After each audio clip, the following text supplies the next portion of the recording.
నా అందాన్ని వర్ణించడానికి నా భర్త ఉన్నాడు, నువ్వెవడు చెప్పడానికి. ఇది స్త్రీలు నేర్చుకోవాలి. పరపురుషుడైన వాడు ఎవడైనా సౌందర్యాన్ని వర్ణిస్తూ మాట్లాడితే నీకేం పని అని అడగాలి మొహమాటం లేకుండా.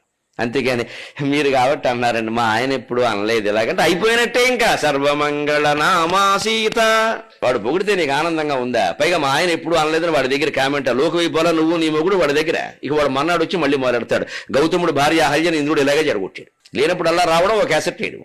ఓ రోజు పడలేదు, 2 రోజులు పడలేదు, 4 రోజులు వస్తే ఏమవుతారండి? అదో వీక్ పాయింట్ ఏదో ఒకటి లాగుతుంది, పడతారు. ఈ మాటలన్నీ మా ఆయన అలా. వీడు కూడా వాళ్ళ ఆవిడ దగ్గర అనడం. మీరు ఎంక్వైరీ చేయరు ఆ విషయం. ఆడవాళ్ళు మోసపోయేది అక్కడే. వీడు కూడా వాడి భార్య దగ్గర ఈ మాటలు అండు. పరుడు భార్య కాబట్టి అంటున్నాడు.